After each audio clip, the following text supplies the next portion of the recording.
Today I'm looking at another affordable smartphone gimbal from a brand that I actually haven't used before, and it's called Hohem, and this is their iSteady X smartphone gimbal.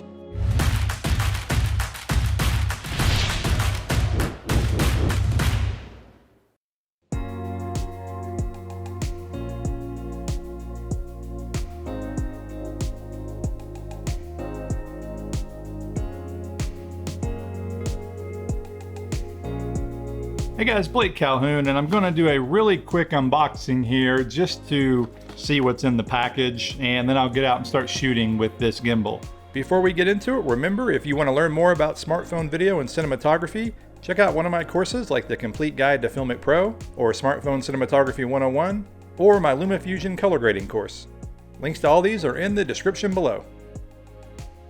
To me, this is a travel style gimbal. Looks like direct competition for the FiLMiC Vlog Pocket, which I have reviewed as well. Comes with a mini tripod, which is nice. USB-C charging cable. Here's the actual gimbal, and this one does fold. Yeah, it's very similar to the Vlog Pocket. This is actually the first time I've taken it out of the box here. And the Vlog Pocket, by the way, is a great gimbal.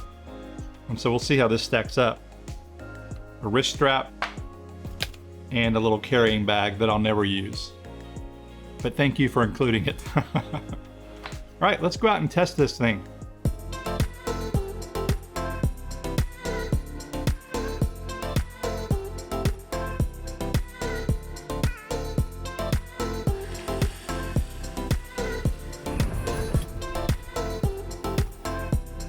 All right, so now I'm going to go test a little bit around the lake. And I'm shooting with FiLMiC Pro right now.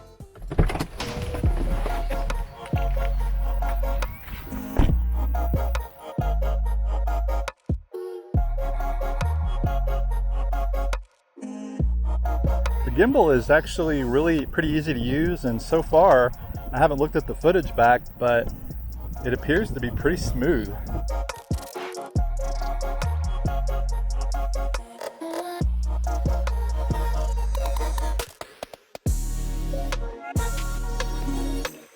All right, one of my favorite kind of shots is shooting between two columns or two walls. It just gives the footage a much more cinematic feel.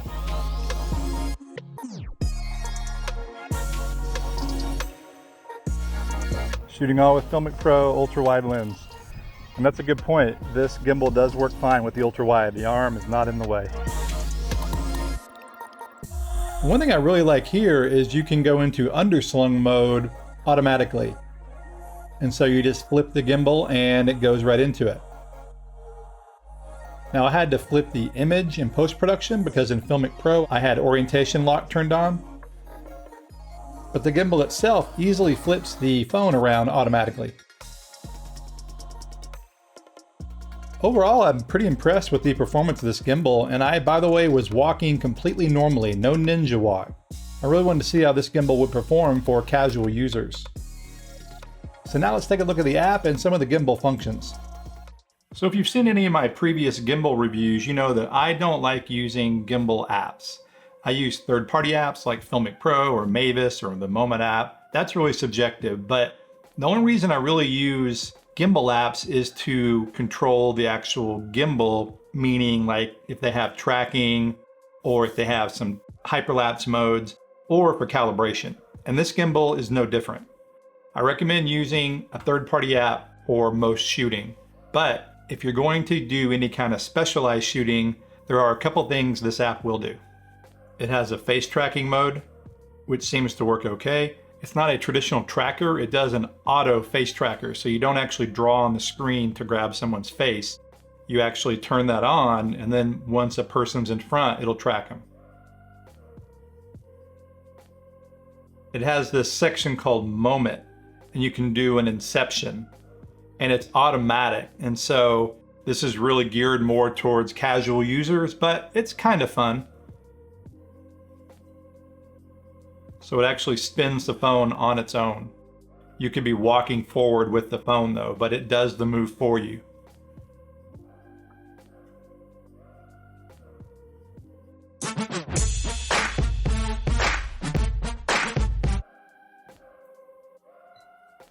Then you can either save the video or reshoot the video. I'll save it, and then you can go again. This gimbal actually doesn't have a true flashlight mode where you would do that manually or have a 360 spin when you're in flashlight mode. That's one thing that's kind of weird about this gimbal. And I mentioned calibrating. You can come in and do an auto calibration. And now the gimbal will calibrate. It takes a few seconds. It doesn't really do that much. It doesn't shake the gimbal like a lot of other gimbals do.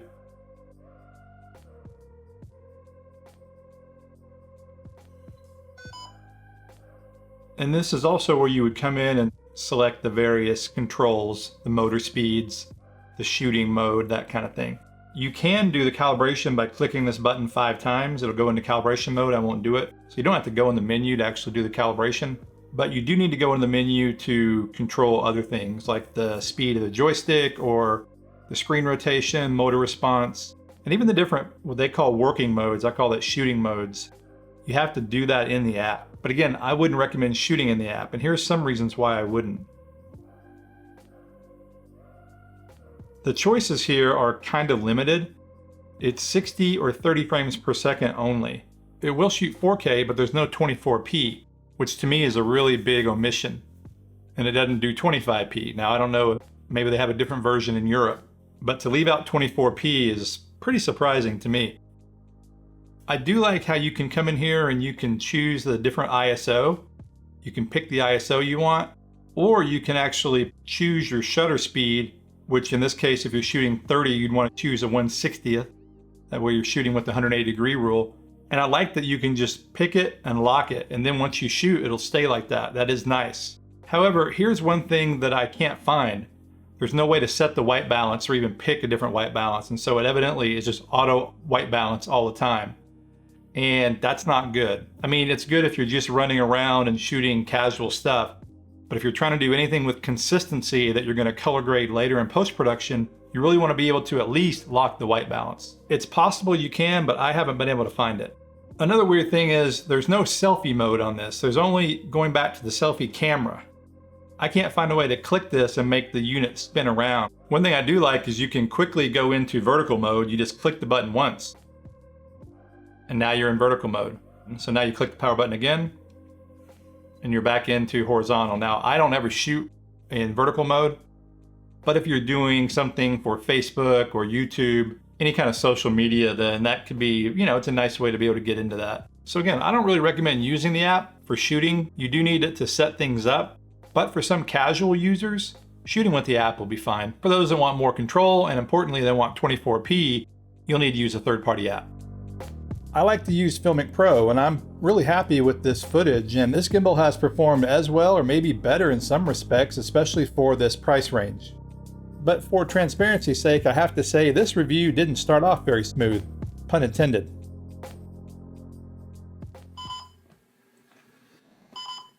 What kind of annoying alarm is this? So I turned off the gimbal, pulled out the instructions, and lo and behold, on the very first page, when powering on iSteady X for the first time, activation is required. Activation is required. Activation is required. Yeah, I don't like that. So I downloaded the app and I entered my information and I registered. And now I'm updating the firmware. Let me be clear. I don't like having to register just to use the product. I know other companies do this too, but it's a bad practice.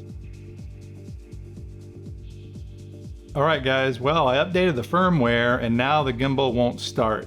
All right, so I've tried plugging it back in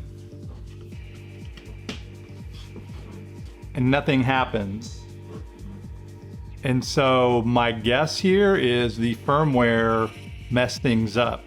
I'm now going to contact the company and ask them if they can send me a new firmware update. And unfortunately they couldn't. They actually sent me a brand new gimbal. The gimbal that I originally had was a prototype, and I didn't know that. And so when I updated the firmware, it actually bricked it. DOA. The gimbal died. You may have noticed that the gimbal I've been shooting with is black. The original one they sent me was white. This is not to say at all that there's a problem with their gimbal. This is a brand new gimbal, and my experience once I got the new gimbal has been very positive.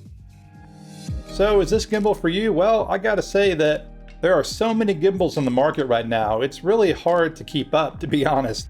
And they're all relatively good, and in some cases very good. I would say most gimbals today you really can't go wrong with. It really just depends on how you're gonna use the gimbal. And this gimbal, in my humble opinion, would be really good for travel. It's kind of limited in the scope of the controls, but it's very easy to use. I think the footage is pretty smooth right out of the box, with really no practice on my part with it. And every gimbal seems to be a little bit different. And so yeah, I think this is a good gimbal, and I would recommend it for those of you looking for a simple, affordable travel style gimbal. If you want to use third-party lenses and ND filters and that kind of stuff, this is not the gimbal for you. But for casual use, maybe vlogging, family events, again, travel, this is a solid option. Thanks for watching, guys. Please like, subscribe, and I will see you in the next video.